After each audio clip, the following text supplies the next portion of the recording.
திகில் படங்களை விடவும் திகைக்க வைக்கக்கூடியதாக இருந்தது பீகார் தேர்தல் வாக்கு எண்ணிக்கை. நொடிதோறும் மாறிய முடிவுகளுக்கு யார் காரணம்? பழைய பகைக்கு கணக்கு தீர்த்தாரா சிராக் பாஸ்வான்? தேர்தல் முடிவுகள் கூறும் செய்தி என்ன? தமிழகத்தில் இதன் தாக்கம் என்னவாக இருக்கும்? அலசுகிறார் மூத்த பத்திரிகையாளர் கோலாகல ஸ்ரீனிவாஸ். அதுல பழைய கணக்கு ஒண்ணு இருக்கு.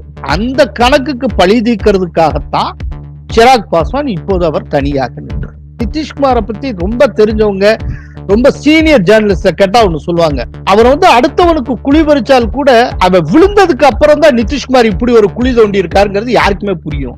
இந்த புலம்பெயர்ந்த தொழிலாளர்களின் மூவ்மெண்ட் எங்க அதிகமா இருக்கோ அந்த 53 தொகுதிகளில் என்டிஏ வெற்றி பெற்று இருக்கிறது. இதை காட்டிலும் எதிர்கட்சிகளுடைய குற்றச்சாட்டுக்கு ஒரு ஃபிட் ரிப்ளை வேற எதுவுமே இருக்க முடியாது.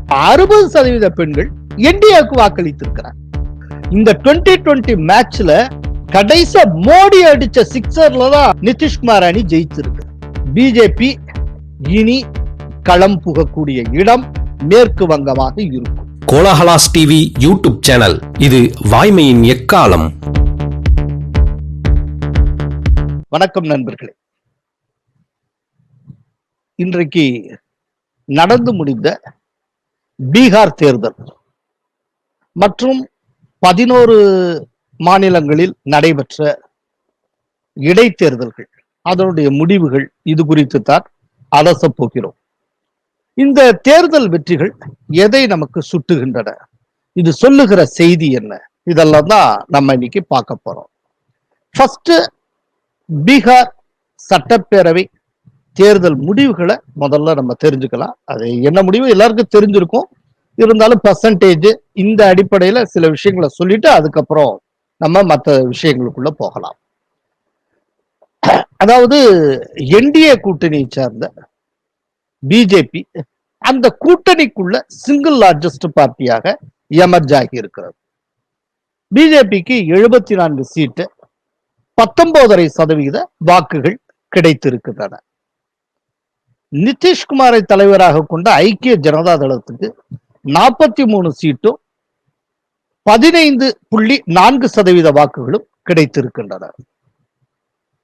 மேலும் அந்த கூட்டணியில் திடீரென்று உள்ளே புதிதாக இடம்பெற்ற ஜிதன் ராம் மாஞ்சியினுடைய கட்சிக்கு 4 சீட்டுகள் கிடைத்திருக்கின்றன.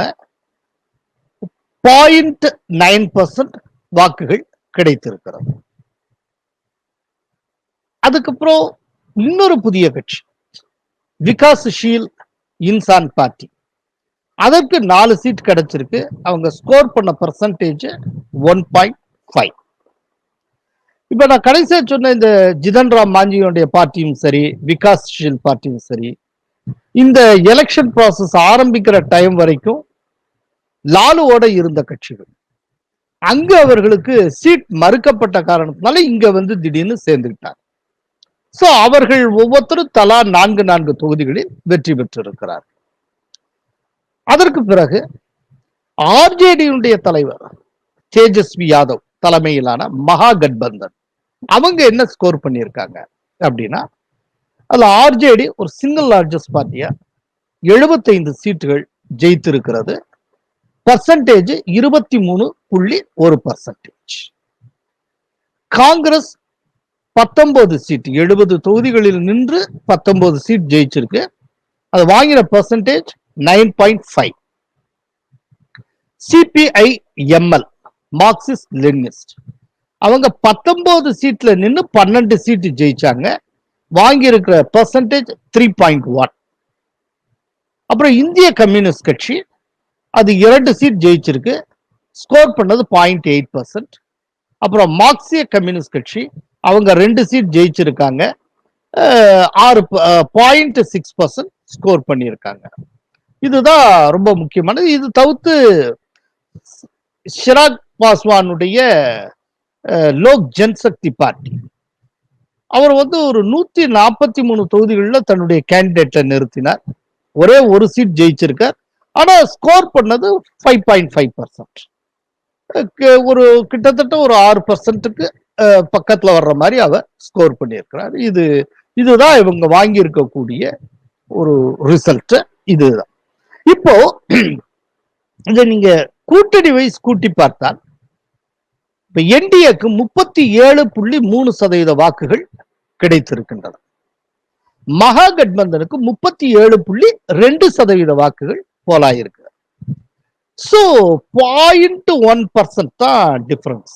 சோ இந்த அளவுக்கு நெருக்கமா போலான காரணத்தினால்தான் ஒரு ரொம்ப ஹெக்டிக்கா இந்த ரிசல்ட் போயிட்டு இருந்தது.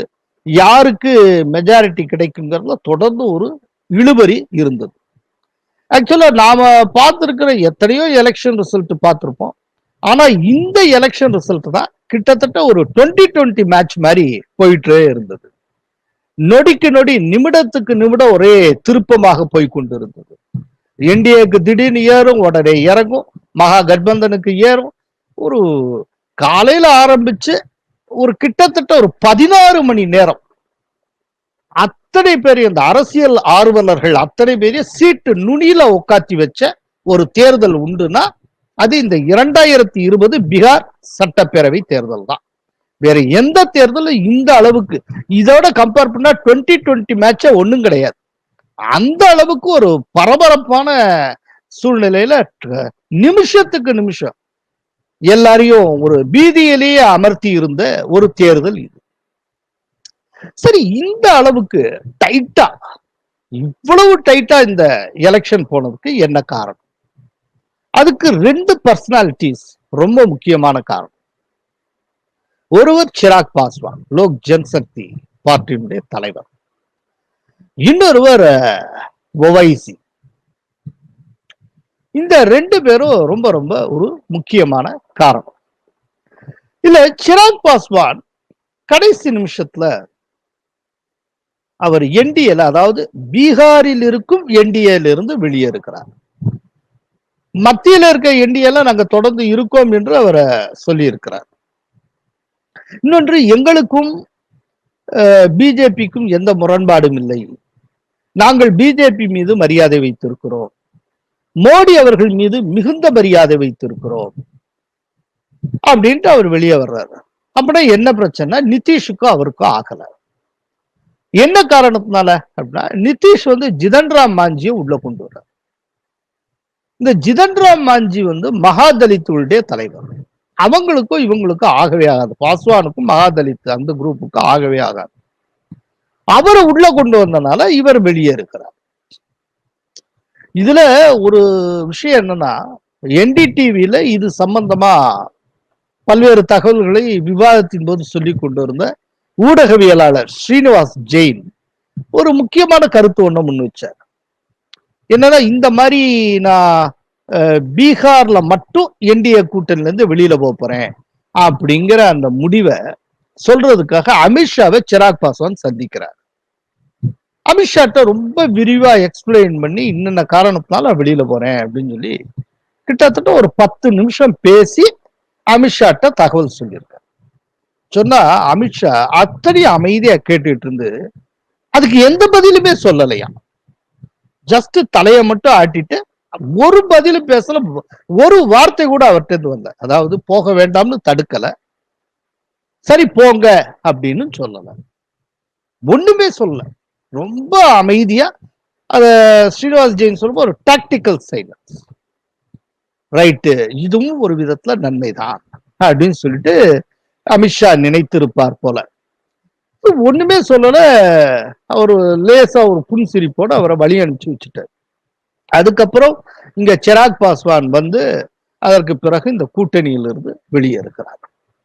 இப்போ இந்த சிராக் பாஸ்வான் வந்ததுனால என்ன ஆச்சு அப்படின்னா, கிட்டத்தட்ட சிராக் பாஸ்வான் அவர் ஸ்கோர் பண்ணது ஒரே ஒரு சீட்டு தான். 5.5% ஸ்கோர் பண்ண. 5.5% ஒரு அருமையான ஸ்கோர். ஆனால் தொகுதின்னு பார்த்தா ஒரு தொகுதி தான் அவர் ஜெயிச்சிருக்கார். கிட்டத்தட்ட 13 தொகுதிகளில் சிராக் பாஸ்வானுடைய கட்சி நம்பர் 2ஆக வந்திருக்கிறது. இந்த சிராக் பாஸ்வான் வாக்குகளை பிரித்த காரணத்தினால் 59 தொகுதிகளில் ஐக்கிய ஜனதா தளம் தன்னுடைய வெற்றி வாய்ப்பை கோட்டை விட்டது. அதுதான் ரொம்ப முக்கியமான தகவல். இப்ப சிராக் பாஸ்வான் தன்னுடைய கேண்டிடேட்ஸை நிறுத்துறப்ப ஒரு விஷயத்த சொன்னார், எங்களுக்கு பிஜேபிக்கு எந்த முரண்பாடும் கிடையாது, அதனால பிஜேபிக்கு எதிராக நான் களத்துல யாரையும் நிறுத்த மாட்டேன், ஆனால் ஐக்கிய ஜனதா தளத்துக்கு எதிராக என்னுடைய கேண்டிடேட்ஸ் எல்லாத்தையும் நான் நிறுத்துவேன் அப்படின்னு அவர் சொன்னார். அதன்படியே அவர் செய்தார். அப்படி செய்ததுல கிட்டத்தட்ட 59 தொகுதிகளில் ஐக்கிய ஜனதா தளம் தோற்பதற்கு சிராக் பாஸ்வானுடைய கேண்டிடேட்ஸ் காரணமாக இருந்திருக்கிறார்கள். ஒருவேளை சிராக் பாஸ்வான் மட்டும் தன்னுடைய கேண்டிடேட்டை நிறுத்தல, இந்த கூட்டணியை விட்டு வெளியில போகலைன்னா இந்த 59 ஐக்கிய ஜனதா தளத்துக்கு போயிருக்கும். ஒரு ரவுண்ட் 60ன்னு புரிஞ்சுக்கங்களேன். அப்படி போயிருந்தா என்ன ஆயிருக்குன்னு கொஞ்சம் யோசிச்சு பாருங்க. இப்ப ஸ்கோர் பண்ணிருக்க ஐக்கிய ஜனதா 43, இந்த 59 கூட்டினா எங்க நிற்கும்னு பாருங்க, 102 தொகுதி. சோ ஒரு மிகப்பெரிய ஒரு சேதத்தை சிராக் பாஸ்வான் உருவாக்கினார். சோ இவர் இந்த மாதிரி பண்ணனுடைய காரணத்தினால என்ன ஆச்சுன்னா, மொத்த அந்த போட்டியே ரொம்ப டைட்டாக மாறியது. கிட்டத்தட்ட 1000 வாக்குகள் வித்தியாசத்துல வெற்றி தோல்வி கைமாறிய தொகுதிகள் அப்படின்னா ஒரு 25 தொகுதிகள். 5000 வாக்குகளுக்குள்ள வெற்றி தோல்வி கைமாறிய தொகுதிகள் எத்தனை அப்படின்னு பார்த்தா ஒரு 100 தொகுதி சொல்றாங்க. இதற்கு யார் காரணம் அப்படின்னா, ஒரு பக்கம் சிராக் பாஸ்வான், இன்னொரு பக்கம் ஓவைசி. இந்த ஓவைசியை பற்றி நான் அப்புறம் வரேன். சோ சிராக் பாஸ்வான், ஏன்னா சிராக் பாஸ்வானை முதல்ல முடிச்சிருவோம். சோ சிராக் பாஸ்வான் இவ்வளவு பெரிய ஒரு சேதத்தை அவர் உருவாக்கினார். கடைசியில இவ்வளவு செஞ்ச சிராக் பாஸ்வான் அவர் சாதித்தது என்ன அப்படின்னா, ஒரு தொகுதி 5.5% வாக்குகள். வெறும் ஒரு 5.5% வாக்குகளை வச்சு இவ்வளவு பெரிய ஒரு ஜெகஜாலத்தை சிராக் பாஸ்வானால செய்ய முடிந்திருக்கிறது. ஆனா பட் அல்டிமேட்டா அவர் அடைந்தது ஒரு தொகுதி தான் வச்சுக்கோங்க. ஆனால் இந்த ஒரு தொகுதி மட்டுமே வெற்றி பெற்றதுனால இந்த தேர்தலை பொறுத்தளவுல சிராக் பாஸ்வான் பெருசா எதுவும் ஸ்கோர் பண்ணாமல் போயிருக்கலாம். ஆனால் அதே நேரத்துல சிராக் பாஸ்வான் தன்னுடைய எதிர்காலத்தை இந்த தேர்தலில் இவர் சாதித்ததன் மூலம் உறுதி செய்து கொள்ள முடியும். அது எப்படி அப்படின்னா, சிராக் பாஸ்வான் வெளியில வந்து இப்படி எல்லா தொகுதியில ஆட்களை நிறுத்தினால் என்ன நடக்கும் என்பது இப்ப என்டிஏவுக்கு புரிய வைக்கப்பட்டு விட்டது. இப்ப என்டிஏக்கு தெரியும் சிராக் பாஸ்வானை வந்து வெளியில விட்டதுனால இப்ப எவ்வளவு பெரிய சேதம் ஏற்பட்டிருக்கு. கிட்டத்தட்ட கரணம் தப்பினால் மரணம்ங்கிற நிலையில தான் நம்ம கடைசியில ஜெயிச்சிருக்கோம். கொஞ்சம் இப்படி அப்படி ஆயிருந்தால் கூட வெற்றி வந்து மகாகட்பந்தனுக்கு போயிருக்கும், முதலுக்கே மோசமா போயிருக்கும். சோ சிராக் பாஸ்வானுடைய முக்கியத்துவம் என்ன என்பது கிட்டத்தட்ட இப்போ உணர்த்தப்பட்டு விட்டது. அதனால இனி என்ன நடக்கும்னா, சிராக் பாஸ்வானை வெளியில விட மாட்டாங்க, திரும்ப என்டிஏல கொண்டு வர்றதுக்கு பார்ப்பாங்க. சிராக் பாஸ்வானுடைய முக்கியத்துவம் உணர்த்தப்பட்டு விட்டது. அதனால இந்த தேர்தலை பொறுத்தளவுல சிராக் பாஸ்வான் ஒரு தொகுதி ஸ்கோர் பண்ணி இருந்தாலும் அவர் வந்து ஒரு ரிஸ்க் எடுத்து அதிரடியா இப்படி ஒண்ணு நடத்தி தன்னுடைய பலம் என்ன, தான் வெளியே வந்து தனியாக நின்றால் என்னென்ன நடக்கும் என்பதை அவர் வெற்றிகரமாக நிகழ்த்தி காட்டி இருக்கிற காரணத்தினால் அவருக்கு எதிர்காலத்துல ஒரு பிரைட் ஃபியூச்சர் இருக்கு. அவரால் பேரம் பேச முடியும், பேரம் பேசும் திறன் கூடி இருக்கிறது அப்படின்னு நான் பார்க்கிறேன். இது ஒண்ணு. இதுல ஒரு விஷயத்தை நம்ம கவனிக்கணும். சிராக் பாஸ்வானுக்கு நிதிஷ் மேல அப்படி என்ன பெரிய கோபம்? நிதிஷ்குமார் மேல ஜஸ்ட் ஜிதன் ராம் மாஞ்சியை உள்ள கொண்டு வந்தான்னு அந்த ஒண்ணுதானா? இல்ல, அதுக்கு பின்னால ஒரு சின்ன வரலாறு உண்டு. அதாவது நிதிஷ்குமாருக்கும் ராம்விலாஸ் பாஸ்வானுக்குமே ஈக்குவேஷன் சரியா இருந்தது கிடையாது. அதுல பழைய கணக்கு ஒண்ணு இருக்கு. அந்த கணக்குக்கு பழி தீர்க்கிறதுக்காகத்தான் சிராக் பாஸ்வான் இப்போது அவர் தனியாக நின்றார். வெளியில போய் வாக்குகளை பிரிச்சு அதுவும் ஐக்கிய ஜனதா தளத்தை காலி பண்ற வேலையை அவர் பார்த்தார்.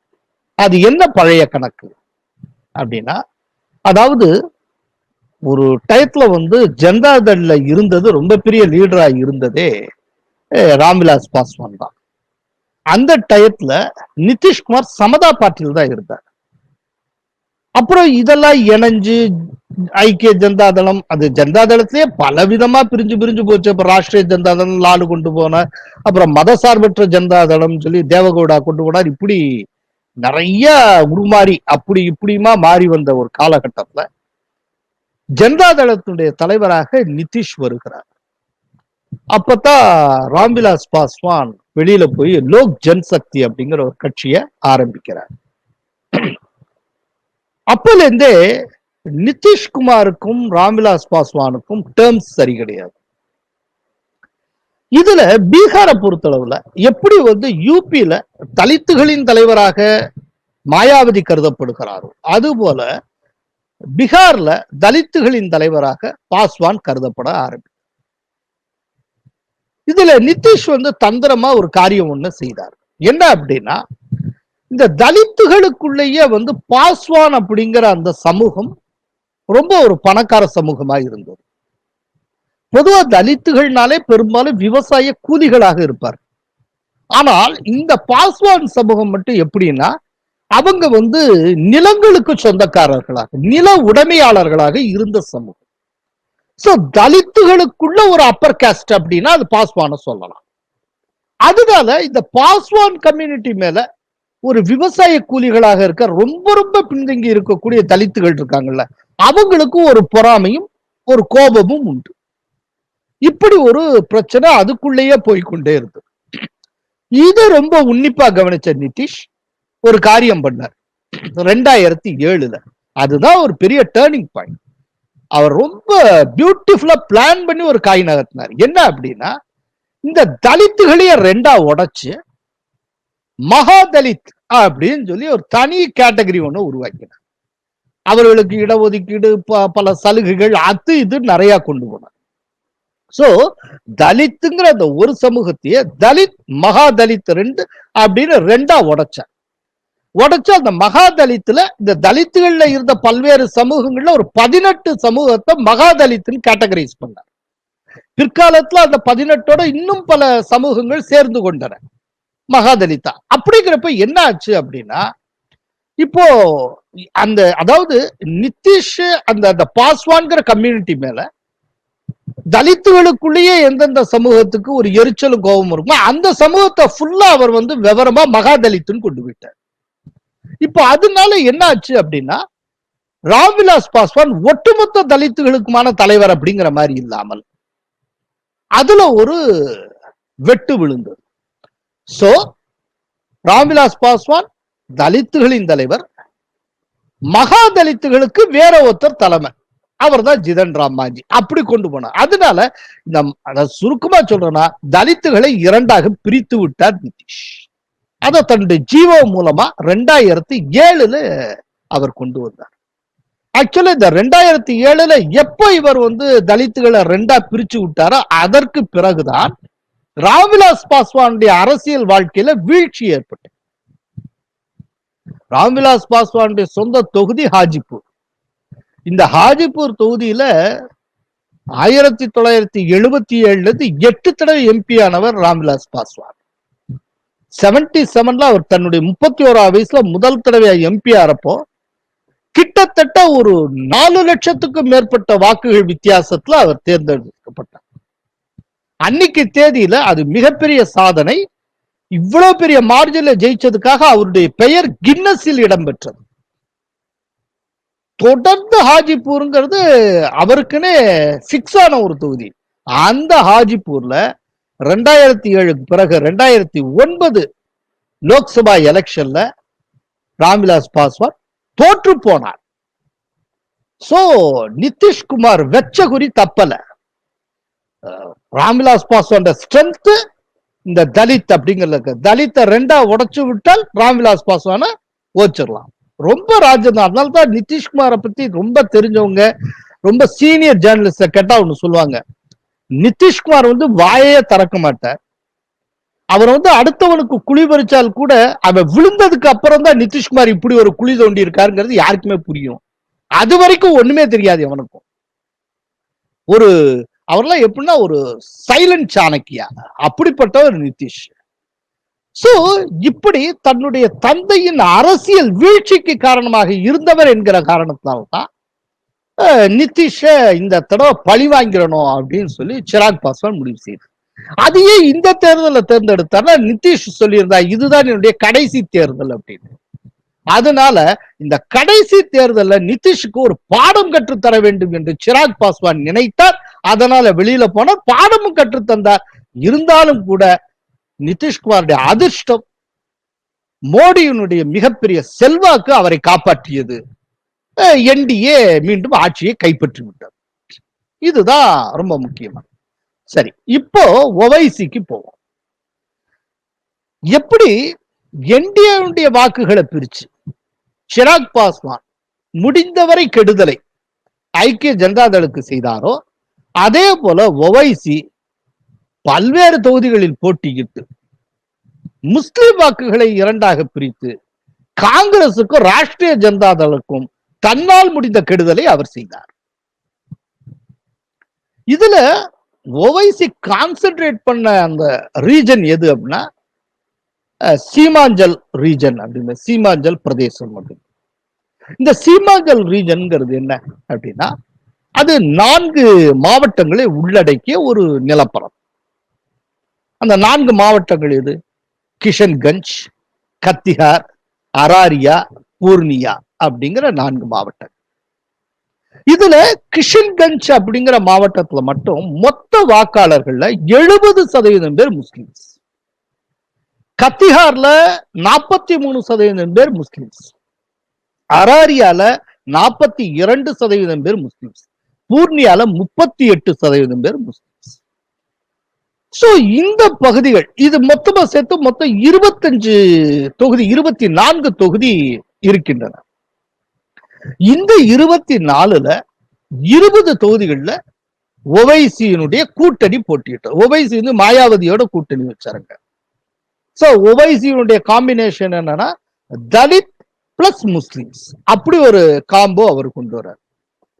இதுல நீங்க கவனிக்க வேண்டிய என்னன்னா, இப்ப ராஷ்டிரிய ஜனதாதள் இருக்குல்ல, அதனுடைய ட்ரெடிஷனல் ஓட்டு இது, ஓட் பேங்க் எதுனா ஒய்எம் அப்படிங்கிற இதுதான். ஒய்எம்னா என்ன? யாதவா அண்ட் முஸ்லிம். இப்போ அவங்களுடைய அந்த 2 ஓட் பேங்க் இருக்கு இல்லையா, யாதவா பிளஸ் முஸ்லிம், அந்த முஸ்லிம்ங்கிற ஓட் பேங்க்ல நேரடியாக கை வைத்தார் ஒவைசி. அதே போல காங்கிரஸ் ட்ரெடிஷனல் ஓட் பேங்க்லயும் முஸ்லிம்ஸ் உண்டு, அதுல நேரடியாக கை வைத்தார் ஒவைசி. முடிஞ்ச வரை அவர் வந்து ஓட்டை பிரித்தார். பல இடங்கள்ல பாத்தீங்கன்னா ஒவைசியுடைய கேண்டிடேட்ஸ் பிரமாதமெல்லாம் ஓட்டு வாங்கியிருந்தாங்க. கிட்டத்தட்ட ஏராளமான இடங்கள்ல ஒரு 30-40,000 ஓட்டு அப்படின்னு சொல்லி. இத்தனைக்கு ஒவைசி வந்து அந்த குறுகின முஸ்லிம்ஸ் அதிகமா இருக்கிற அந்த பிராந்தியத்துல மட்டுமே தான் அவர் வந்து கான்சென்ட்ரேட் பண்ணார். அவர் மொத்தமா ஸ்கோர் பண்ண பெர்சன்டேஜ் 1.24 தான். ஆனால் ஒவைசி ஸ்கோர் பண்ண தொகுதிகள் எத்தனை? அவர் ஜெயிச்சதுன்னா 5 தொகுதி. இப்ப இதன் மூலமா என்னாச்சு அப்படின்னா, ஜெயிக்க வேண்டிய பல இடங்களை வந்து காங்கிரசும் ராஷ்டிரிய ஜனதாதளும் கோட்டை விட்டன,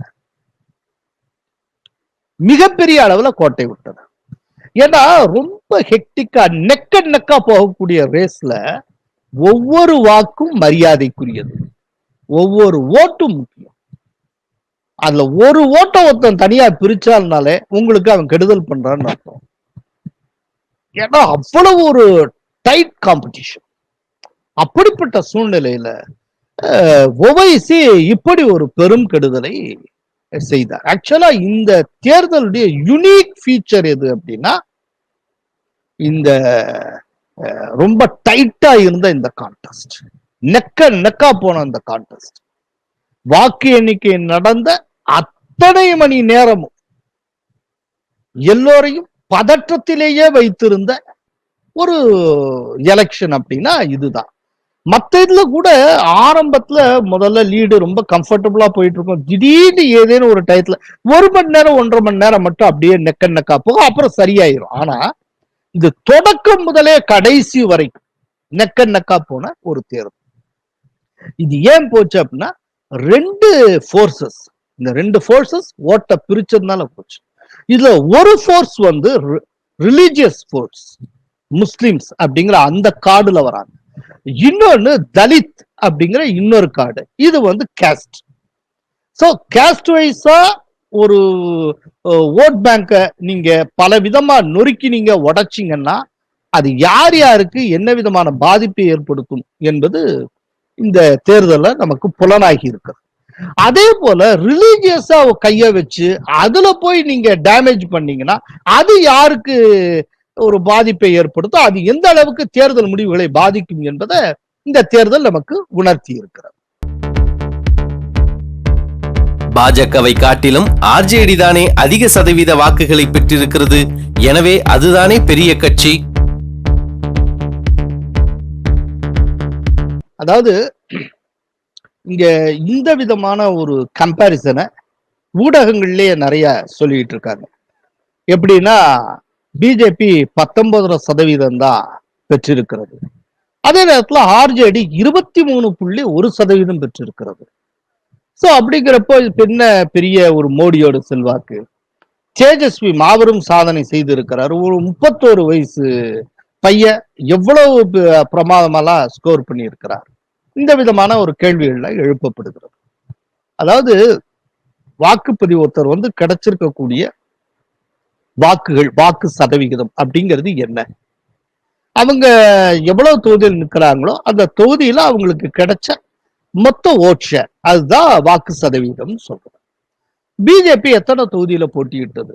110 தொகுதியில போட்டியிட்டது. 110 தொகுதியில போட்டியிட்டு பிஜேபி 19% வாங்கி இருக்கிறது. அதே நேரத்துல ஆர்ஜேடி, அதாவது தேஜஸ்வி யாதவுடைய கட்சி 144 தொகுதிகளில் போட்டியிட்டது. பிஜேபியை காட்டிலும் 34 தொகுதிகள் கூடுதலாக போட்டியிட்டு இருக்கு. அதனால அவங்க 23.1% வாங்கியிருக்காங்க. இப்போ ஒருவேளை ஆர்ஜேடி அளவுக்கு பிஜேபி 144 இல்ல 150 தொகுதின்னு போட்டிட்டு இருந்தாங்கன்னா அநேகமா ஆர்ஜேடியை காட்டிலும் அவங்களும் கூட தான் வாங்கியிருப்பாங்க.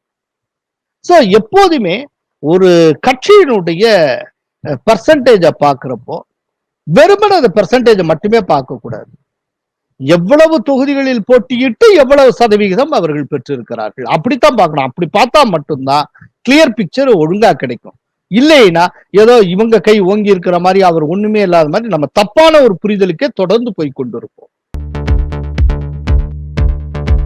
2019 மக்களவை தேர்தலில் பெற்ற தொகுதிகளோடு ஒப்பிட்டால் சட்டப்பேரவை தேர்தலில் என்டிஏ வெற்றி குறைந்துள்ளதே, இதை மோடியின் செல்வாக்கு என்று எப்படி சொல்ல முடியும்? முதல்ல இந்த விதமான ஒப்பீடே முதலில் தப்பு. இப்போ ரொம்ப ரீசெண்டா, அதாவது எப்படின்னா அந்த பீகார் எலெக்ஷன் முடிஞ்ச உடனே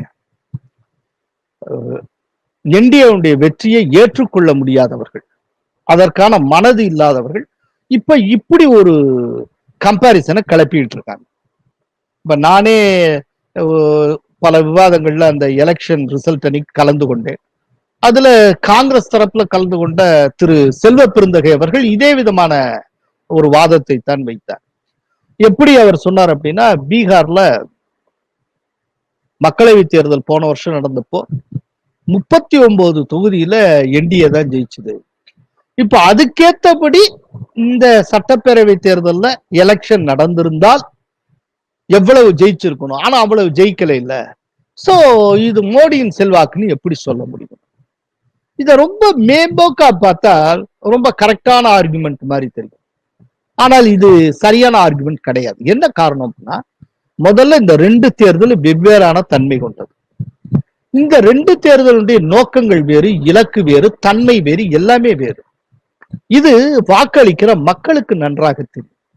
அதனால இந்த 2 தேர்தலுக்குமே மக்கள் வெவ்வேறு விதமாக வாக்களிக்கிறார்கள். ஒரே விதத்துல வாக்களிக்கிறதே கிடையாது. இதுக்கு பெஸ்ட் எக்ஸாம்பிள் ஒடிஷா எலெக்ஷன் சொல்லலாம். 2019 மக்களவை தேர்தல் நடக்கிறது. அது நடக்கிற போதே சைமல்டேனியஸா ஒடிஷா சட்டப்பேரவைக்கும் சேர்த்து தேர்தல் நடக்கிறது. ரெண்டும் ஒரே நாள்ல தான் நடக்குது. அதுல மக்களவை தேர்தல்ல பிஜேபி 8 தொகுதி வெற்றி பெறுகிறது. இப்ப பாருங்க, 8 தொகுதியில ஒரு வெற்றி அப்படின்னாக்க,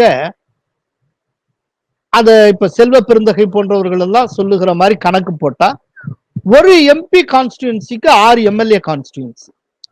சோ இப்ப 8 தொகுதி பிஜேபி ஜெயிச்சிருக்கலாம். அப்பனா சட்டப்பேரவை தொகுதி எவ்வளவு ஜெயிக்கணும்? 48 தொகுதி ஜெயிச்சிருக்கணும், அப்படித்தானே? ஆனா பிஜேபி ஜெயிச்சது எவ்வளவு தெரியுமா? 23. அதே நேரத்துல ஒடிஷாவுடைய நவீன் பட்நாயக் பிஜு ஜனதா அவங்க எம்பி எலெக்ஷன்ல 12 தொகுதி ஜெயிக்கிறது அந்த கட்சி. ஆனால் அதே நேரத்துல சட்டப்பேரவை தேர்தலில் அந்த கட்சி 112 தொகுதிகளில் வென்றது. எப்படி? அதாவது இதுதான் சொல்ற, 2 தேர்தலும் வெவ்வேறானவை. மக்கள் அது வெவ்வேறு விதமாக வாக்களிக்கிறார்கள். அது இந்த 2 தேர்தல் வெவ்வேறு காலகட்டத்தில் நடந்தாலும் சரி அல்லது ஒரே நாளில் நடந்தாலும் சரி, 2 தேர்தலுக்கும் வெவ்வேறு விதமான தீர்ப்பை மக்கள் எழுதுகிறார்கள். இது சட்டப்பேரவை தேர்தல் அப்படின்னா மாநிலத்துக்கு இவர்தான் வேணும் அப்படிங்கிறதுக்காக ஒரு விதமா தீர்ப்பு எழுதுறாங்க. இது லோக்சபா எலெக்ஷன், தேசத்தை ஆடுறதுக்கான எலெக்ஷன், இது பிரதமரை தேர்வு செய்வதற்கான எலெக்ஷன். அப்படின்னா இதுக்கு இப்படித்தான் ஓட்டு போடணும் அப்படின்னு அவங்க பார்க்கிறாங்க. அதோட இன்னொரு நல்ல உதாரணம் சொல்லலாம், தமிழ்நாட்டிலிருந்து சொல்லலாம். 2019 மக்களவை தேர்தலில் டிஎம்கே 39க்கும் 38 ஸ்வீப் பண்றாங்க. பட் அதே டயத்துல சைமல்டேனியஸா இங்க 22 தொகுதி இடைத்தேர்தல் நடக்கிறது. அதே விதமான ஸ்வீப்பை டிஎம்கேனால் நிகழ்த்த முடியல. இதெல்லாம் ஒரே டயத்துல நடந்தது. சரி, வெவ்வேறு காலகட்டத்தில் நடந்ததுக்கு ஒரு உதாரணம் சொல்றேன். 2018 இயர் எண்டுல சத்தீஸ்கர், ராஜஸ்தான், மத்திய பிரதேஷ் இந்த 3 மாநிலங்கள்லயும் தேர்தல் நடக்குது. 3 மாநிலத்திலையும் பிஜேபி ஆட்சி இழந்தது. ஆனால் அதுக்கு அடுத்த ஒரு 4 மாசத்துல எம்பி எலெக்ஷன் வருது. இந்த 3 மாநிலத்துல மிகப்பெரிய வெற்றியை பிஜேபி பெறுகிறது. அப்படின்னா என்ன அர்த்தம்? அந்த மாநில அரசின் மீதான அதிருப்தியை மக்கள் அங்கே காட்டினார்கள். ஆனா அந்த அதிருப்தியை மோடிட்ட அவங்க காட்டல. ஏன்னா மோடி மேல அவங்களுக்கு அதிருப்தி கிடையாது. அதனால இந்த 2 தேர்தலையுமே வெவ்வேறானவை. அதனால ஒரு மக்களவை தேர்தலை வச்சு சட்டப்பேரவை தேர்தலை கணக்கு போடுறது, சட்டப்பேரவை தேர்தலை வச்சு மக்களவை தேர்தலை கணக்கு போடுறது, இந்த இரண்டுமே தவறு. 2 தேர்தலும் தனித்தனியானவை, தனித்துவமானவை. இதை நாம் புரிந்து கொள்ள வேண்டும். காங்கிரசுக்கு கொடுக்கப்பட்ட இடங்கள் குறைக்கப்பட்டு இருந்தால் தேஜஸ்வி முதல்வர் ஆகியிருப்பாரா? சிராக் பாஸ்வானை கூட்டணியில் வைத்திருந்தால் சிறப்பான முறையில் என்டிஏ வென்றிருக்குமா? இல்ல ஒரு கேள்வியா இருந்தாலும் இல்ல 2 கேள்விகள் இருக்கு. ஒண்ணு, காங்கிரசுக்கு கொடுக்கப்பட்ட இடங்கள் குறைக்கப்பட்டு இருந்தால் தேஜஸ்வி முதல்வர் ஆகியிருப்பாரா? அதாவது காங்கிரசுக்கு அநியாயத்துக்கு 70 சீட்டு கொடுத்தாங்க. எதனால தேஜஸ்வி யாதவ் அவ்வாறு கொடுத்தார் அப்படின்னு நமக்கு தெரியாது. கடைசியில் அவங்க ஸ்கோர் பண்ணது 19, 20 கூட ரவுண்டா இல்ல. போன தடவை காங்கிரஸ் ஸ்கோர் பண்ணது 27. சோ முன்னை காட்டில ஒரு 8 சீட்டு குறைவாக அது பெற்றிருக்கிறது. சோ பொதுவா இப்ப தமிழ்நாட்டிலுமே நீங்க பாத்தீங்கன்னா காங்கிரஸ் எப்போதுமே ரொம்ப மோசமா தான் அது ஸ்கோர் பண்ணி வந்திருக்கு. அதுக்கு கொடுக்கிற தொகுதிகள் இவ்வளவு தூரம் கொடுத்திருக்க வேண்டாம். அதுக்கு காங்கிரஸுக்கு எப்பெல்லாம் அள்ளி கொடுக்கிறோமோ அந்த டயத்துல தான் அந்த காங்கிரஸுக்கு எதிராக போட்டியிடுகிற அதிமுக தான் ஜெயிக்கிறது அப்படிங்கிற மாதிரியா நம்ம பார்த்திருக்கோம். இப்ப 2016 கூட ஒரு 41 தொகுதி காங்கிரஸுக்கு கொடுத்தாங்க. அது வெற்றி பெற்றது வெறும் 8 தொகுதி. 2011 63 தொகுதி கொடுத்தார்கள். காங்கிரஸ் வென்றது 5 தொகுதிகள் தான். இப்ப கிட்டத்தட்ட பீகார்லயும் அது மாதிரி தான் இருக்கு. ஆனால் காங்கிரசுக்கு இடத்தை குறைச்சு, இப்போ நீங்க கேட்கிற கேள்விக்கு வரேன். இப்ப காங்கிரசுக்கு 70 கொடுத்ததுக்கு பதிலா 50 கொடுத்துட்டு மீதி 20ல ஆர்ஜேடியே நின்றுட்டால் ஜெயிச்சிருக்க முடியுமா? முதல்வர் ஆகியிருப்பாரா? என்னுடைய பார்வையில இல்லை, அதுக்கு வாய்ப்பு இல்லைன்னு தான் சொல்றேன். எப்போ தேஜஸ்வி யாதவ் முதல்வர் ஆகியிருப்பார் அப்படின்னா, வெளியில விட்டாங்க இல்லையா சரி ஒவைசிய, அப்படி இல்லாமல் ஒவைசிய தன்னுடைய கூட்டணியில இழுத்து போட்டு இருந்தால் அப்போது தேஜஸ்வி திட்டவட்டமாக முதல்வர் ஆகியிருப்பார். ஏன்னா காங்கிரசுக்கு கூடுதலா குறைச்சலா எப்படி குறைச்சு கொடுத்திருந்தாலும் சரி, இப்ப காங்கிரஸுக்கு 50 சீட்டும் கொடுத்து மீதி இருக்கிற 20 சீட்ல கூடுதலாக ஆர்ஜேடி நின்று இருந்தாலும் ஒவைசி அந்த 20 சீட்டை டேமேஜ் பண்ணத்தானே செஞ்சிருப்பார். அப்படிங்கிறப்போ இப்ப என்ன எஃபெக்ட் இருக்கோ அந்த எஃபெக்ட் தான் அப்பவும் இருந்திருக்கும். சோ ஒவைசி அவங்க எப்படியாவது கூட்டணிக்குள்ள கொண்டு வந்திருந்தால், இந்த இடதுசாரி கட்சிகளுக்கு கொடுத்த அளவுக்கான ஒரு முக்கியத்துவத்தை ஒவைசிக்கும் அவர்கள் கொடுத்திருந்தால் அநேகமா மகாகட்பந்தன் ஆட்சிக்கு வந்திருக்கும். சரி, இப்ப 2வது போர்ஷனுக்கு வரேன். சிராக் பாஸ்வான கூட்டணியிலேயே வைத்திருந்தால் இன்னும் சிறப்பான முறையில் என்டிஏ வென்றிருக்குமா? நிச்சயமா வென்றிருக்கும். சிராக் பாஸ்வான் மட்டும் உள்ள வந்திருந்தால், இப்ப நான் ஏற்கனவே சொன்னேன், 59 தொகுதிகளில் என்டிஏ உடைய வெற்றியை அவர் பாதித்திருக்கிறார் அப்படின்னு. 59 கூட வேண்டாம், ரவுண்ட் 50ன்னு வச்சுக்கோங்க. இப்போ ஃபைனலா என்ன ஸ்கோர் பண்ணிருக்காங்க? 125. அதோட இந்த 50 கூட்டுங்க 175. 2/3 மெஜாரிட்டி, மிகப்பெரிய வெற்றியை நோக்கி என்டிஏ போயிருக்கும். சோ சிராக் பாஸ்வான் போக விடாமல் தடுத்திருக்க வேண்டும். நான் ஆரம்பத்திலே சொன்னேன், அமித்ஷா மௌனமாக கேட்டுக்கொண்டிருந்தார் என்று ஸ்ரீனிவாஸ் ஜெயின் குறிப்பிட்டார் என்டிடிவில அப்படின்னு. ஆக்சுவலா அப்படி செய்யாமல் எப்படியாவது பாடுபட்டு அமித்ஷா அவரை தடுத்து நிறுத்தி இருந்தால் என்டிஏ மிகப்பெரிய வெற்றியை பெற்றிருக்கும். ஆனால் அதே நேரத்தில் அவரை தடுத்து நிறுத்தி இருந்தால் பிஜேபி இவ்வளவு பெற்றிருக்குமா அப்படிங்கிறது டவுட். பிஜேபியை தாண்டி அதிக அளவுல ஐக்கிய ஜனதாதளம் ஜெயிச்சிடும், அது சாத்தியமாயிருக்கும். பிஜேபிக்கு எப்போதுமே என்னன்னா ஆட்சியை பிடிக்கணும் அப்படிங்கிற எண்ணமும் இருக்கும். அதே நேரத்துல கூட்டணியை காட்டிலும் கட்சி நல்லா பெர்ஃபார்ம் பண்ணும் அப்படிங்கிற ஒரு பார்வையும் இருக்கும். அது பிஜேபி சைக்கே அந்த மாதிரி தான். கூட்டணி ஒரு பக்கம், கூட்டணி ஷைன் பண்ணணும், அது ஸ்கோர் பண்ணுங்கிறது ஒண்ணு. அதே அளவுக்கு அதை தாண்டில அதிகமா நம்ம கட்சி நல்லா ஸ்கோர் பண்ணும் அப்படிங்கிற ஒரு எண்ணம் எப்போதுமே இருக்கும். இந்த கட்சியா கூட்டணியா இதுல எதை சூஸ் பண்றது அப்படிங்கிற ஒரு ப்ரையாரிட்டி வருது அப்படின்னா, அதுல ஏதேனும் ஒன்னத்தான் தேர்வு செய்யணுங்கிற மாதிரி ஒரு இக்கட்டு வருதுன்னா, எந்த ஒரு பிஜேபி லீடரும் பிஜேபி தான் ஃபர்ஸ்ட் அப்படிங்கறத தேர்வு செய்வாங்க. இது பிஜேபியோட சைக்கே அதுதான். அதனாலதான் இந்த மாதிரி கிளம்பி போறேன்னு சொல்றப்போ அமித்ஷா தடுக்காமல் விட்டார். கம்யூனிஸ்டுகள் பெரும் எழுச்சி பெற்றுள்ளனரே, இது எதை காட்டுகிறது? கம்யூனிஸ்டுகள் மாபெரும் எழுச்சியை பெற்று விட்டதாக இங்க இருக்கிற மீடியாக்கள் ஒரு பிம்பத்தை கட்டமைத்துக் கொண்டு இருக்கின்றன.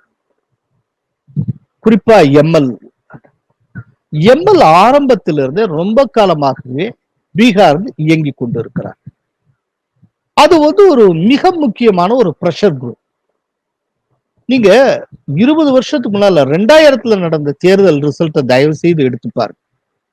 அதுல கூட இந்த சிபிஐ எம்எல் 100க்கும் மேற்பட்ட இடங்களில் போட்டியிட்டு தனித்து, இந்த மாதிரி எந்த கூட்டணியும் இல்லாமல் தனித்து போட்டியிட்டு 6 தொகுதிகளில் வென்று இருக்கிறார்கள்.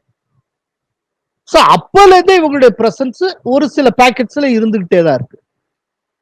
ஆனா இப்போ எப்படி திடீர்னு எழுச்சி பெற்றார்கள் அப்படின்னா, கம்யூனிஸ்டுகளுக்கு ஒரு பெரிய புதிய செல்வாக்கோ மக்கள் மத்தியில மாபெரும் வரவேற்பெல்லாம் வந்துடல. அப்புறம் எப்படி ஜெயிச்சாங்க? பொதுவா நம்ம எல்லாருக்குமே தெரிஞ்ச ஒரு விஷயம், கம்யூனிஸ்ட் ஓட் அப்படிங்கிறது ஒரு கமிட்டட் ஓட் சார். அது என்ன இதானாலும் அந்த கமிட்டட் ஓட்ஸ் கரெக்டா அவங்களுக்கு போகும். அந்த கமிட்டட் ஓட்ஸை பொறுத்த அளவுல அது கம்யூனிஸ்டுகளுக்கு ஸ்கோர் ஆகுமா இல்லையா அப்படிங்கறதுல என்னைக்குமே பிரச்சனை இருந்தது கிடையாது. அவங்க ஓட்டு அவங்களுக்கு கரெக்டா கிடைச்சு. அப்படிப்பட்ட கம்யூனிஸ்டுகள் முதல் தடவையா மிகப்பெரிய கட்சிகளோடு அவங்க கூட்டணி வைக்கிறாங்க. ராஷ்டிரிய ஜனதாதள், காங்கிரஸ், இந்த கட்சிகளோட அவங்க கூட்டணி வைக்கிறாங்க. அப்படிங்கிறப்போ அவங்களுக்கு இயற்கையாகவே இருக்கக்கூடிய committed votes plus Rashtriya Janata Dal கிடைக்குது, காங்கிரஸோட ஓட்டும் கிடைக்குது. அப்படிங்கிறப்போ இவ்வளவு ஓவர்வெல்மா ஜெயிக்கத்தானே செய்வாங்க. அதாவது இதுல ஒரு விஷயம் என்னன்னா, கம்யூனிஸ்டுகள் இந்த கூட்டணியினால பயன்பெற்ற அளவுக்கு கம்யூனிஸ்டுகளால் இந்த கூட்டணியில் இருக்க மற்ற கட்சிகளுக்கு எந்த பயனும் இல்லாம போனது. எதனால அப்படின்னா அதுக்கு ஒரே ஒரு காரணம், கம்யூனிஸ்டுகள் பீகார் முழுக்க பரவலாக கிடையாது, ஒரு சில பாக்கெட்ஸ்ல தான் அவர்கள் உண்டு, குறிப்பா எம்எல். அப்படிங்கிறப்போ அவங்க ஸ்ட்ராங்கா இருக்க தொகுதிகளை எப்படியாவது பேசி அவங்க தங்களுக்கு தொகுதிகளா வாங்கியிருப்பாங்க, டிக்கெட் வாங்கியிருப்பாங்க ஆர்ஜேடி தேர்தல். சோ அவங்க ஸ்ட்ராங்கா இருக்கிற தொகுதிகள்ல அவங்க கேண்டிடேட்ஸை போட்டாங்க. காங்கிரஸ் ஆர்ஜேடி இந்த ஓட்டுகளையும் பெற்று அவங்க ஜெயிச்சுட்டாங்க. ஆனால் ஆர்ஜேடி காங்கிரஸ் எங்கெங்கெல்லாம் நின்றுக்கோ அந்த இடத்துல இவர்களுடைய செல்வாக்கு பெருசா கிடையாது. சோ அதனால கம்யூனிஸ்டுகள் அந்த கூட்டணிக்கு மற்ற கட்சிகளுக்கு பயனற்றவர்களாக இருந்தார்கள். ஆனால் மற்றவர்களை அவர்கள் பயன்படுத்தி கொண்டார்கள். இதுதான் கம்யூனிஸ்டுடைய திடீர் இதுக்கு காரணமே ஒழிய மற்றபடி திடீர்னு இவங்களுக்கு ஏதோ பெரிய செல்வாக்கு கூடிச்சு அவங்க எங்கேயோ போயிட்டாங்க அப்படிங்கிற மாதிரி எதுவும் கிடையாது. பீகார் தேர்தல் மற்றும் பல மாநில இடைத்தேர்தல்கள் சொல்லும் செய்தி என்ன? ஒரே செய்தி தாங்க, ஒன்லைனர். மோடியின் பின்னால் இந்த நாடே நிற்கிறது.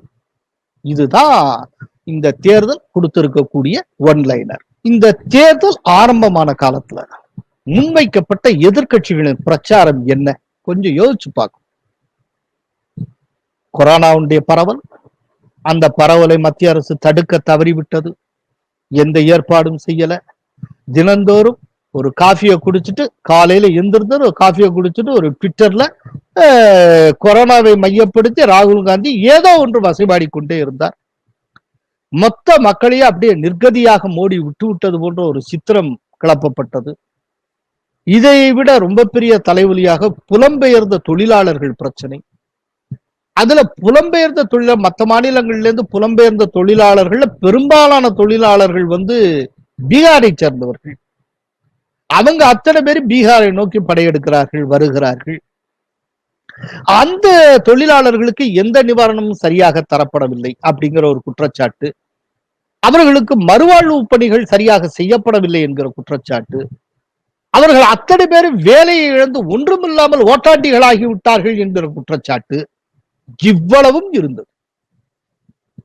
இது எல்லாவற்றுக்கும் மேலாக இவ்வளவு பேர் வேலை இழந்துட்டாங்கிற அந்த குற்றச்சாட்டு, இதையெல்லாம் பயன்படுத்தி கொண்ட தேஜஸ்வி யாதவ் வேலை வாய்ப்புங்கிற ஒரு விஷயத்தையே ஒரு அஸ்திரமாக பயன்படுத்துவதற்காக திட்டமிட்டு, நாங்கள் வெற்றி பெற்றால் 10 லட்சம் பேருக்கு அரசு வேலை தருவோம் என்று ஒரு வாக்குறுதியும் தந்தார். இதை காட்டிலும் ஒரு கவர்ச்சியான வாக்குறுதி எதுவுமே இருக்க முடியாது. ஆனால் இவ்வளவு நடந்தும் மக்கள் மகா கட்பந்தனை நிராகரித்திருக்கிறார்கள், மோடி மீது நம்பிக்கை வைத்திருக்கிறார்கள். அதன் மூலம் எதிர்க்கட்சிகளும் மீடியாக்களும் சொன்னவை தவறு என்பதை அவர்கள் நிரூபித்திருக்கிறார்கள். இன்னைக்கு டைம்ஸ் நவுல ஒரு முக்கியமான ஸ்டாட்டிஸ்டிக்ஸ் அவங்க போட்டிருந்தாங்க. என்னன்னா, மற்ற மாநிலங்கள்ல இருந்து பீகாருக்கு வந்து சேர்ந்த புலம்பெயர்ந்த தொழிலாளர்கள் எண்ணிக்கை 26.3 லட்சம். இந்த புலம்பெயர்ந்த தொழிலாளர்களின் மூவ்மெண்ட் எங்க அதிகமா இருக்கோ அந்த 53 தொகுதிகளில் என்டிஏ வெற்றி பெற்றிருக்கிறது. இதை காட்டிலும் எதிர்கட்சிகளுடைய குற்றச்சாட்டுக்கு ஒரு ஃபிட் ரிப்ளை வேற எதுவுமே இருக்க முடியாது. புலம்பெயர்ந்த தொழிலாளர்கள் பெருமளவு வந்து சேர்ந்து இருக்கக்கூடிய 53 தொகுதிகளில் என்டிஏ வெற்றி பெற்றிருக்கிறது. அப்படின்னா இப்படி இப்ப வச்ச இந்த குற்றச்சாட்டுல என்ன உண்மைத்தன்மை இருக்கு அப்படின்னா என்ன அர்த்தம்? அதாவது ஒரு 100 சொச்சம் மாவட்டங்களுக்கு இந்த மாதிரி புலம்பெயர்ந்த தொழிலாளர்கள் வந்து சேர்ந்த ஒரு 100 சொச்சம் மாவட்டங்களுக்கு பிரதமர் ஒரு ஸ்பெஷல் பேக்கேஜ் ஒன்று அனௌன்ஸ் பண்ணி கொண்டு போனாங்க. அதுல அந்த ரேஷன் கொடுக்கறதுல ஆரம்பிச்சு இது மகாத்மா காந்தி அந்த வேலை திட்டம் அது வரைக்கும் உண்டான ஒரு பேக்கேஜ். அந்த பேக்கேஜ் கரெக்டா எல்லாருக்கும் போய் சேர்ந்திருக்குன்னு அர்த்தம். அது யாரை டார்கெட் பண்ணி பண்ணாங்களோ அவங்க அத்தனை பேருக்கு சரியா போயிருக்கு. அந்த அளவுக்கு ஒரு கவர்மெண்ட் மெக்கானிசம் கரெக்டா இயங்கி இருக்குன்னு அர்த்தம். இல்லைன்னா இப்ப இவங்க சொன்ன புகார் உண்மையிலேயே உண்மையாக இருந்து அதற்கேற்றபடியாக ஒரு ஓட்டிங்னு ஒண்ணு நடந்திருந்தால் இப்ப 2/3 மெஜாரிட்டியோட மகா கட்பந்தன் ஆட்சியில் அமர்ந்திருக்கும். சரி, பீகார்ல மட்டும்தான் இப்படி பண்ணாங்களா? கிட்டத்தட்ட ஒரு 11 மாநிலத்தை சார்ந்த ஒரு 58 தொகுதிகள், 56 தொகுதிகள், அதுல இடைத்தேர்தல் நடக்குது. அத்தனையும் சட்டப்பேரவை தேர்தல். அதுல பாத்தீங்கன்னா 41 தொகுதிகளில் பிஜேபி ஜெயிச்சிருக்கிறது. இப்போ வடகிழக்கு மாநிலத்தை சார்ந்த எத்தனையோ புலம்பெயர்ந்த தொழிலாளர்கள் திரும்ப அந்த வடகிழக்கு மாநிலங்களுக்கு போயிருக்கிறார்கள். குறிப்பா இப்ப மணிப்பூர்ல 5 தொகுதிக்கு நடக்குது. 5ல 4 பிஜேபி வென்றிருக்கு. குஜராத்ல 8 தொகுதி, 8க்கு 8 பிஜேபி. யூபியில 7 தொகுதி இடைத்தேர்தல், 7ல 6 பிஜேபி, 1 சமாஜ்வாதி பார்ட்டி. இத சொன்ன உடனே இல்ல இவங்க ஆளுங்கட்சியா இருக்கிற மாநிலங்கள்ல இவங்க ஜெயிச்சுட்டாங்க அப்படி, இது ஒரு ஆர்கியூமெண்ட். அப்படின்னா நான் ஒண்ணு கேக்குறேன், தெலுங்கானால எப்படி ஜெயிச்சாங்க?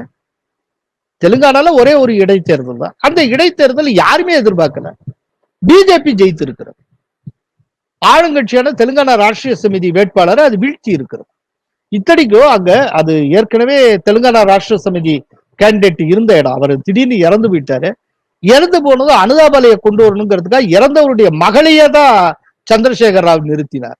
அனுதாபலையும் தாண்டி பிஜேபி வென்றிருக்கிறது. இது எப்படி? இந்த கொரோனா எஃபெக்ட், அதுக்கப்புறம் இந்த புலம்பெயர்ந்த தொழிலாளர் இந்த எஃபெக்ட் எதுவுமே தெரியலையா? என்ன காரணம்? அப்படியே இது மோடியின் செல்வாக்கு இல்லையா? ஆக மோடியின் அரசு மிக சிறப்பாக இயங்கிக் கொண்டிருக்கிறது என்று மக்கள் முழுமையாக நம்புகிறார்கள். அப்படி நம்ப விடாமல் செய்வதற்கான ஒரு முயற்சியை எதிர்க்கட்சிகள் முன்னெடுக்கின்றன. பல ஊடகங்கள் அதற்கு ஒத்துழைக்கின்றன. ஆனால் இந்த இரண்டையும், இல்ல ஒரு முக்கியமான விஷயம், எதிர்க்கட்சிகளை மட்டுமல்ல ஊடகங்களையும் சேர்த்தே மக்கள் நிராகரித்திருக்கிறார். அதைத்தான் நாம் இங்க பார்க்கிறோம். தெலுங்கானால அவர்கள் பெற்றிருக்கக்கூடிய வெற்றி அப்படிங்கிறது ரொம்ப பெரிய வெற்றி. அதனாலதான் அந்த இன்னொன்னையும் அந்த டைம்ஸ் ஆஃப் ஸ்டாட்டிஸ்டிக்ஸ்ல ஒண்ணு பண்ண என்னன்னாக்க, பீகார்ல வாக்களிச்ச பெண்கள்ல 60% பெண்கள் என்டிஏக்கு வாக்களித்திருக்கிறார், நிதிஷ்குமாருக்கு வாக்களித்திருக்கிறார். இது ஒரு பெரிய அச்சீவ்மெண்ட். சோ இந்த மோடி எஃபெக்ட் அப்படிங்கிறது ரொம்ப பெரிய விஷயம். இப்போ நெக்க அப்படியே 2020 மாதிரி போயிட்டு இருந்ததே இந்த தேர்தல். இந்த 2020 மேட்ச்ல கடைசியா மோடி அடிச்ச சிக்ஸர்ல தான் நிதிஷ்குமார் அணி ஜெயிச்சிருக்கு. இன்னைக்கு அவர் அடிச்ச சிக்ஸர்ல தான் இன்னைக்கு நிதிஷ்குமார் முதல்வர் ஆக போகிறார். அதனாலதான் அதை நிதிஷ்குமார் உணர்ந்து இருக்கிறார். அதனால்தான் அவர் வெளியிட்ட ட்விட்டர்ல, எங்களுக்கு மீண்டும் ஆட்சியை தந்த மக்களுக்கு வணக்கங்கள், ஆதரவளித்த மோடிக்கு நன்றி அப்படின்னு ட்விட்டர் வெளியிட்டார். மோடிக்கு அவர் மனதார நன்றி சொல்லி இருக்கிறார். இந்த பீகார் வெற்றிக்கு காரணமே மோடி. பீகார் வெற்றிக்கு மட்டுமல்ல, மொத்த எவ்வளவு மாநிலங்கள்ல இந்த தடவை நடந்திருக்கு. இது ஒரு மூட் ஆஃப் த நேஷன் மாதிரி தான், mood of the nation survey மாதிரி தான். ஏற்கனவே இந்தியா டுடே இந்த எலெக்ஷனுக்குலாம் முன்னாலேயே அவ்வப்போது mood of the nation survey வெளியிட்டு வந்தாங்க. கொரோனா டயத்துல மோடியை இவர்கள் அங்கீகரிக்கிறார்களா அப்படிலாம். அதுல ஒரு கேள்வி என்ன அப்படின்னா, இப்படிப்பட்ட சிச்சுவேஷன்ல திடீர்னு இன்றைக்கு தேர்தல் நடந்தால் நீங்கள் யாரை பிரதமராக தேர்வு செய்வீர்கள்? அதுக்கு கிட்டத்தட்ட மோர் தென் 60%, 60%க்கு மேற்பட்ட மக்கள் மோடியை தேர்வு செய்தார்கள். ராகுல எத்தனை பேர் தெரியுமா? பிலோ 10%, 8%, டபுள் டிஜிட்ட கூட அவர் தொடல. கிட்டத்தட்ட அந்த mood of the nation survey ஒட்டின மாதிரியே இந்த எலெக்ஷன் ரிசல்ட்டும் இருக்கிறது. அதனால இந்த தேர்தல் தரும் செய்தி அப்படிங்கிறது மோடியின் பின்னே நாடு நிற்கிறது அப்படிங்கிறது தான். இனிவரும் தேர்தல்களில் பீகார் முடிவு செலுத்த போகும் செல்வாக்கு என்ன? இந்த அளவுக்கு ஒரு மிகச்சிறப்பான வெற்றியை பிஜேபி பதிவு செய்திருக்கிறது. தான் அங்க வகிக்கும் கூட்டணிக்குள் சிங்கிள் லார்ஜஸ்ட் பார்ட்டியாக அது உருவெடுத்திருக்கிறது. இந்த உற்சாகத்தோடு பிஜேபி இனி களம் புகக்கூடிய இடம் மேற்கு வங்கமாக இருக்கும். மேற்கு வங்கத்துக்கு ஏற்கனவே அதிர்ச்சி வைத்தும் தரப்பட்டு விட்டது. என்னன்னா, மேற்கு வங்கத்தினுடைய தேர்தலுக்கான இன்சார்ஜா அமித்ஷாவே இருக்க போகிறார். அமித்ஷா உள்ள புகுந்தா எப்படி இருக்கும்னு எல்லாருக்கும் தெரியும். இப்ப பீகார்ல பாத்தீங்கன்னா, அவங்க மெனக்கட்டு மகாராஷ்டிராவுடைய முன்னாள் முதல்வர் தேவேந்திர பட்னவிஸ் இருக்காரு, அவரைத்தான் பீகார் எலெக்ஷனுக்கு இன்சார்ஜா போட்டாங்க. அவரை ரொம்ப சிறப்பாக பணியாற்றி தன்னை நிரூபித்து காட்டி இருக்கிறார். அந்த பட்னவிஸ் உழைப்ப இந்த இடத்துல நம்ம நினைவு கூர்ந்தாகணும்.